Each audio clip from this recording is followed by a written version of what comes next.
Alright, and this is our second video on the mixed examples. This question 5 says convert these expressions to one trig ratio and evaluate if possible. That means that you need to get it down to either a sine, a cos, a tan on its own, and then you've got to either use special angles or cancel, whatever you need to get it as simple as you possibly can. So for this first question, sine 105, cos 45, cos 105, sine 45, you could reduce the 105 and make it sine 75 and negative cos 75. But because we've got sine, cos, cos, sine, it's actually the compound angle. We're going to keep the sine that's between, and we're going to get sine 150, which if we look at our cos diagram, sits in sine's quadrant between 90 and 180. So it's going to be sine 30 degrees. So 180 minus 30 will give you 150. And sine 30 is a special angle of a half. So if you had reduced first, you would have got 75 minus 45 in your bracket, which is still sine 30, which is still a half. All right, for the next one, you have to first reduce this cos 205 because you don't have a 205 repeated. So I'm going to keep everything else and then just reduce the cos 205. If you go to your cos diagram, 205 sits in tan's quadrant between 180 and 270. So you are going to be getting a negative cos, and then you've got to ask yourself what would get me 205 if I add it from 180. It must be 25. And then we've got our cos 35. But now the problem is we've got sine 25, cos 55. And cos 25 and then cos 35. These two don't match. So you need two matching pairs. So the best thing is to decide, we're working with sine, cos. Cos, let's try and change that to a sine. And using a co-ratio, we can change it to cos 35 can change to sine. What makes up 90? It's 55. So now we've got sine 25, cos 55, cos 25, sine 55. So now we're working with the sine compound rule, and it's going to be 25 minus, because we keep the same sine, 55. So you're going to get sine of negative 30, which is negative sine of 30, because the negative angles, we act as if we are in cos's quadrant. And in cos's quadrant, the sine will be negative. So that's negative a half. All right, for the next one, there's a lot of reductions that need to happen. So we've got sine 150, which is in sine's quadrant. And so we're going to have a positive sine. 180 minus 30 gets me to 150. Cos 30 is fine. It is acute. Cos 150, though, because it's in sine's quadrant, it's going to become negative cos 30 degrees. 180 minus 30 will give me 150. Sine 330 is now in cos's quadrant, which is 270 to 360. And so we're going to get a negative because we're in enemy territory. And 360 minus 30 will get me 330. So then we've got the sine of 30, cos of 30, cos of 30, sine of 30, but this negative and negative is going to make a positive, so it stays positive there.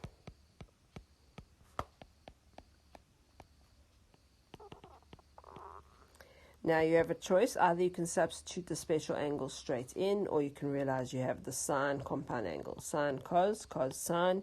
So you've got sine 30 plus, keep the same sine, 30, which is the sine of 60, which is root 3 over 2. Or you could have substituted each individual special angle in this step here and just worked it out just by multiplying the fractions. All right, 5.4 is just testing your knowledge of your co-ratios, because you want cos squared 15 minus sine squared 15, because then you have the cos double angle. So you are more than welcome then to just change this to sine squared 15, because 15 and 75 make 90. And then this becomes cos 2 times 15, the double angle, which is cos 30, which is root 3 over 2. For 5.5, we have 1 minus 2 sine squared 225. So 225 needs to be reduced. It's in in cos's quadrant. It's in tan's quadrant because we're working between 180 and 270. So we should be getting a negative sine 45. But it's being squared, so you're squaring the negative as well. So it stays just 1 minus 2 sine squared 45. That negative in front of the 2 is not going to change. So that is the cos double angle as well. So we have cos 2 times 45, which is the cos of 90, which is 0. All right, so for the last one, for question 5, also just a lot of reduction, seeing where we get to, and possibly using co-ratios, compound angles, double angles, so we'll see where we get to. So I'm going to first reduce the 340, which is in cos's quadrant, the 190, which is in tan's quadrant, the 200, which is in tan's quadrant, and then at the bottom, the sine 100 is in sine's quadrant. All right, so cos of 340 is in cos's quadrant, so it's 360 minus 20. Because it's cos's quadrant, cos stays positive. Sine 190 and sine 200 in tan's quadrant are negative, but because they're going to multiply to each other, those negatives are going to cancel out. At the bottom, our sine 100 is going to be sine 80. So at the top we have our cos, sine, so it's going to be our cos compound angle. But at the bottom, we end up having a problem. We have 4 different angles, so we're going to have to use co-ratios to change them.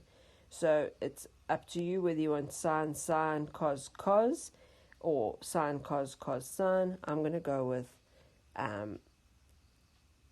sine, cos, sine, or you could change it, to cos, sine. So I've changed to sine, cos, sine, which is my sine compound angle. Sine of 70 is the same as cos of 20, because 70 and 20 make 90. Sine of 80 is the same as cos of 10, because 80 and 10 make 90. So my numerator is the cos compound angle. I'm going to bring it together, 10 plus 20. And then at the bottom, it's going to be sine 10 plus 20 as well. So that is going to get us cos of 30 over sine of 30. Now careful, 30 and 30 don't make 90, so they are separate, they're not the same. So it's root 3 over 2 divided by half, which is just root 3. And that's your final answer. All right, for question 6, it's a show that. So the show that, like the prove that, is a left-hand side versus right-hand side. What's just been nice is they are just being kind to give you the answers so that you know where you're heading to. Please do not use those answers in the working out. It's just to see what your left-hand side is going to get to. So if you don't get to that, you need to go back and see where you went wrong. All right, so for the first part, tan to 120 is in sine's quadrant, which means tan is going to be negative. 180 minus 60 is going to get me 120, so it's negative 60. Then we're going to look at sine 390 is not on the cos diagram. So you've just got to work out 390 minus 360 to get onto the cos diagram, and then you end up with sine 30.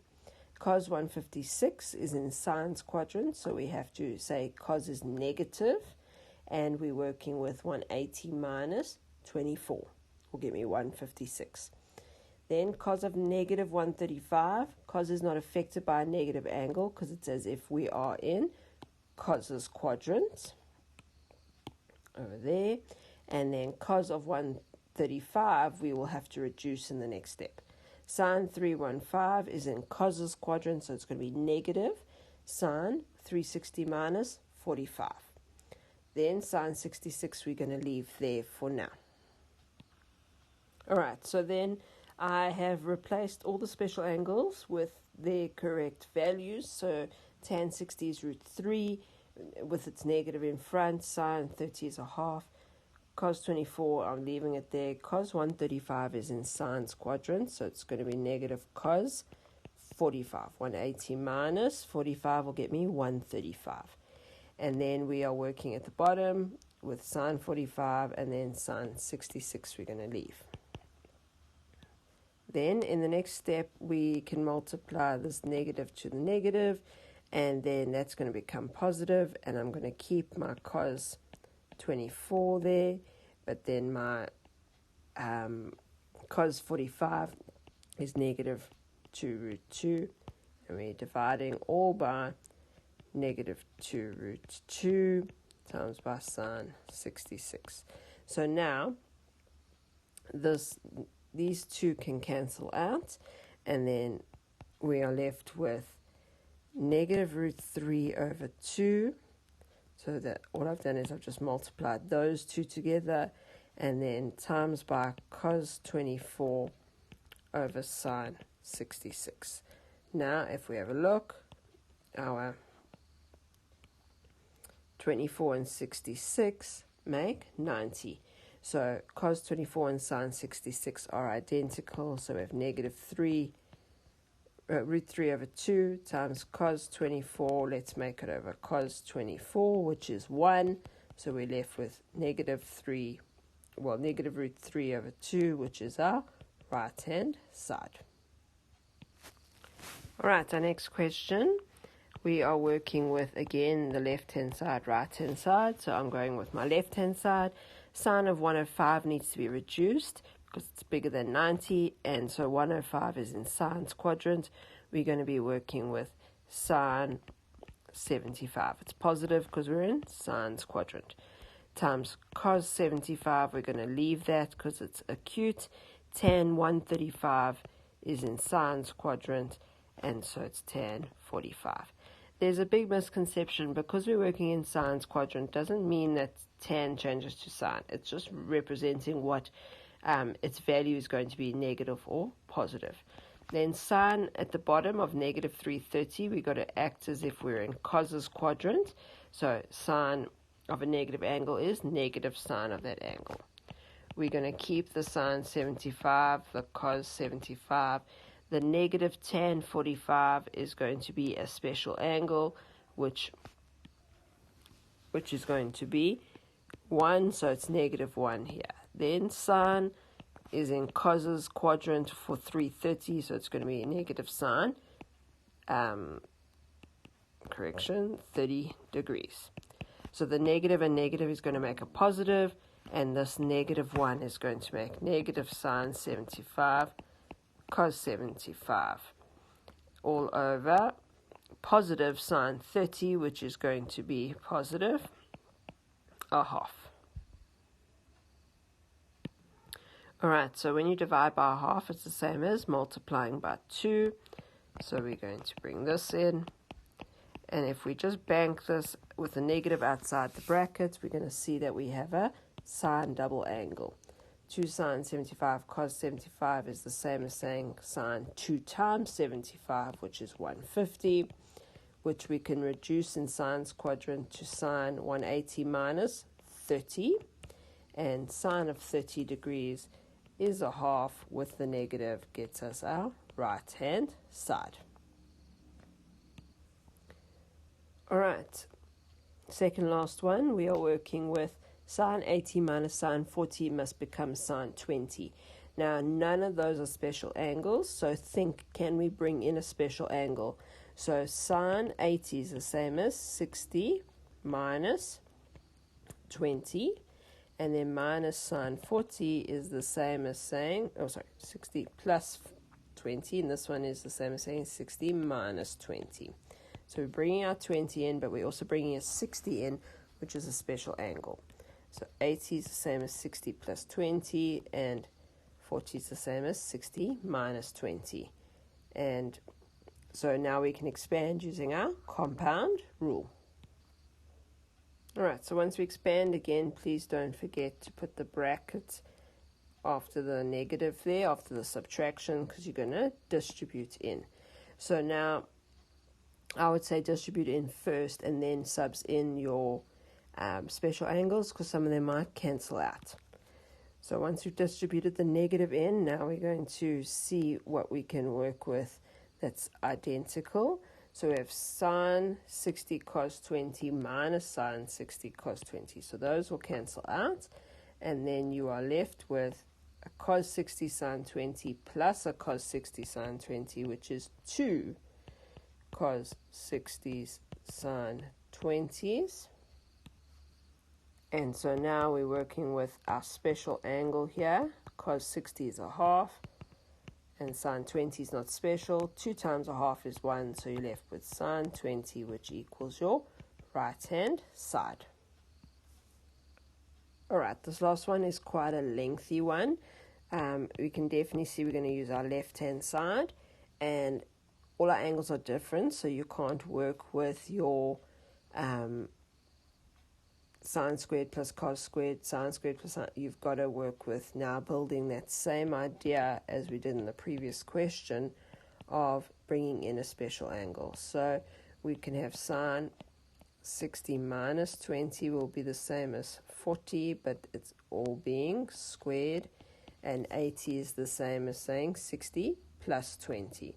So the sine of 60 plus 20, but again, it's all being squared. So there's going to be a lot of working out and foiling and things like that. So our sine 20 is going to stay the same. Our first bracket is going to expand using our compound angle rule. Alright, so you're going to see something like this with our pink and our purple.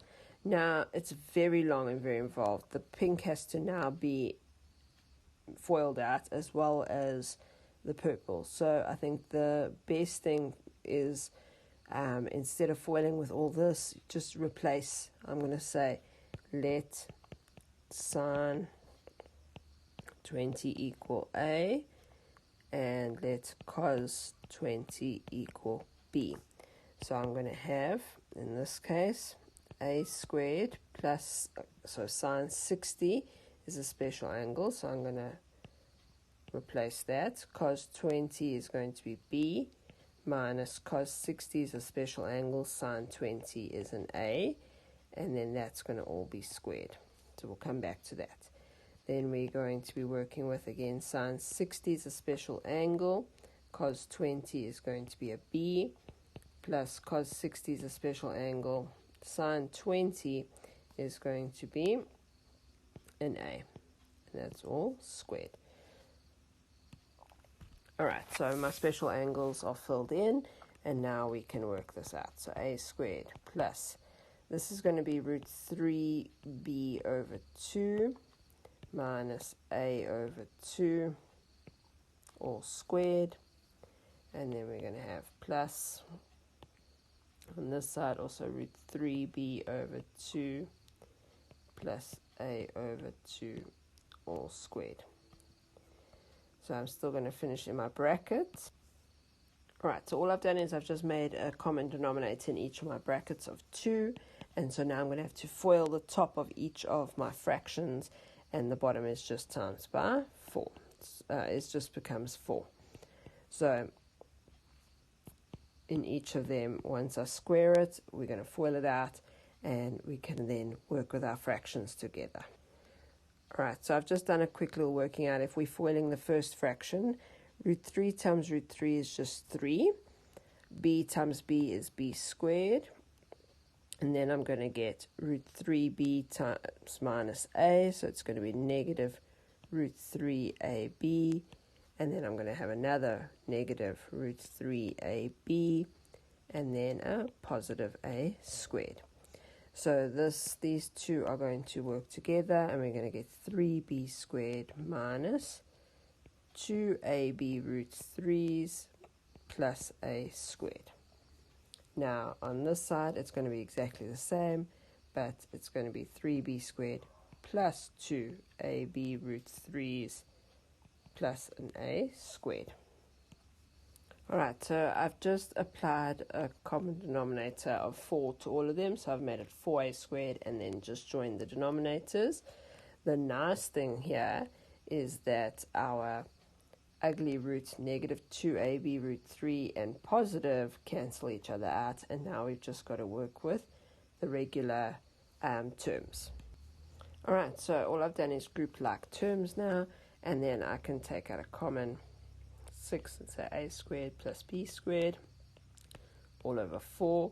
That's going to simplify to 3 over 2 times a squared plus b squared. And then instead of a squared plus b squared, I need to replace it with the original sine 20 squared plus cos squared 20. But sine squared plus cos squared of the same angle is equal to 1. So we're left with root 3 over 2 times 1, which is root 3 over 2, which is my right-hand side. Alright, that's the last of this video for this worksheet. There is an additional part to this worksheet, question 7 onwards, which I will be uploading. So questions 7 and 8 are some more identities. Then going on to question 9 is talking about general solution, which I will touch on and work on, even though we haven't really covered it completely in class yet. And then so question 9 and 10 are working with general solution, and then I'll move on to finishing off, and then I will post up the memos for the rest of the questions. It's just a little bit more in terms of mixing the general solution and mixing in the rest of the trig, the double angles, compound angles.